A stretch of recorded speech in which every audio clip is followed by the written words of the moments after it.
Also good on a semi-regular basis to get a siphon pipe down in here and give your sump a good sucky out, because you can be surprised how much crap you can get out of there just every now and then. Now this aquarium has a master switch. I think a master switch is a very, very good idea. So see that little button there? That little button there controls the power for the whole system. Now, what I want to let you know is that unplugging a heater during a service means that there's a chance that you forget to plug the heater back in. Whereas if you do a service and you just kill all the power, then there's a pretty good chance you're going to remember to turn that back on.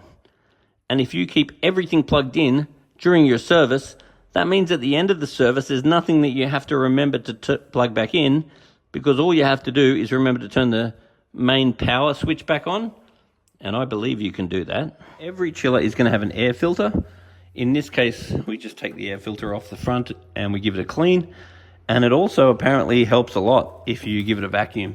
If you've got a good vacuum and give it a little vacuum on a regular basis, you need to be allowing the air to flow through your chiller, otherwise it will not be efficient. To be aware of with chillers is they don't last forever, and their chiller gas that's inside them does end up needing replacing, or you do need to replace the actual unit depending on what is the most cost economical at the time. I've done a gravel clean and I've cleaned up all around the back.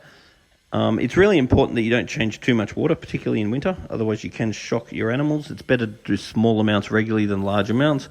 Now, the other thing that I like to do on a semi-regular basis, as in like every year or two, is I love to give the tank a spring clean. Now, my inspiration for a spring clean is to get all the crap out from underneath the rocks, but also to rescape. Because my opinion is you need to be realistic with your aquarium expectations. And the way an aquarium works, to my understanding, is you set it up, you make it look cool. For 1 year you love it, 1 year you like it, and then you've sort of seen it. So redecorating and changing your decorations, changing some fish, changing some coral, give yourself a new something to look at, and then you find that it's almost like getting a whole new aquarium. It's something that I'm very, very pro. Get a coral that you're concerned about, such as this fella or that fella there. The first course of action is always moving it. In this case, I'd be concerned for both of these corals. One got to do with the direction of the light. For example, that fella there, in the wild, the light would be coming from this way, not so much that way. So trying to make sure that at least a 45-degree angle to the light is great. Now, these sorts of scapes actually look really good, but they're not totally practical as far as light's concerned, because the face of the tank, which you're looking at, is actually the back side of the light. So with these reefs, trying to sort of hug them back a bit and trying to get a little bit of photosynthetic surface area is sort of ideal, which I think in this case we probably can do a little bit. You just got to be conscious of where the light is in reference to the way the coral should face. That's something to be very aware of. So moving the coral is your first step, and then there are various products such as Revive and Seachem's Reef Dip that you can use just for dipping the coral, because there are times when there's an infection and these sorts of products can help. If you can stem the infection, then there's more chance that the coral's going to be okay. You've also got to look around the proximity of the coral to see if there's anything that may be stinging it, and you've also got to keep an eye on any fish that may actually be picking on it. And then other than that, if this is creating any sort of pattern, then I'd highly recommend sending away an ICP test, because you might find in the ICP test that it'll uncover something that could be at play here. When you get the ICP test, they give you a code. You then go on the website and it gives you a nice little printout of exactly what they found with your tests, and it gives you a bunch of suggestions in regards to what a safe range is for all of these minor and trace elements that you otherwise would have no idea about. Sometimes if you hear a random beeping coming from a tank, it's usually an auto top-up, but if it's not, it can be one of these T controllers. One of these T controllers are really not a bad thing to do, because what they do is plug your chiller and your heater in to make sure that they're not fighting against each other, and it's just that little bit of extra security just in case one of them fails.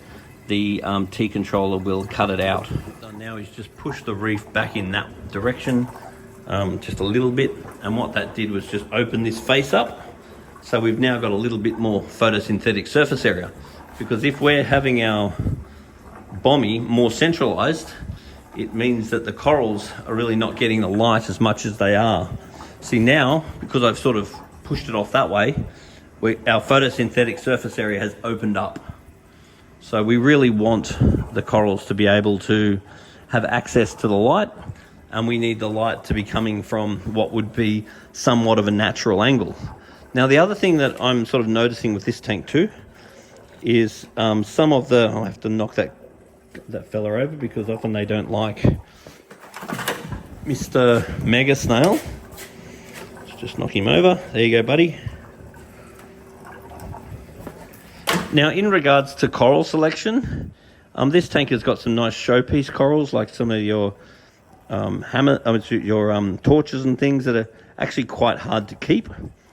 Mr. Clam, he was facing sideways, so I've gone and righted him, and hopefully Mr. Diosa Clam is going to come good. He actually looks pretty good, actually, so we don't really want him lying sideways. We want him to look up. And clams actually look amazing from the top. The colour always looks better from the top. But I think this tank is lacking just some of the easy corals. So, like, for example, corellas, they're just a beautiful little, come bright red, bright blue, bright green. They're not as common to get these days, since my friend Russell got eaten by a crocodile. He used to collect a lot of them. Now, also things like zoanthus, clavularia, bubble corals, leather corals. So there's lots of spreaders. So things like your torches, they're a bit of a headline coral, but having some spreaders, some corals that are going to propagate and spread around, is probably something I'd be looking at as well, especially if we've got some nice back wall. It's really nice when you get corals that are going to grow all over the back there. There's all sorts of species that you'll find, some clavularia species and various things that will grow all over the back wall and end up hiding it. That's as long as you keep your vents nice and clean. And dipping these, occasionally just bathing them in some citric acid, never hurts. Also the strainers for any filter or water pump.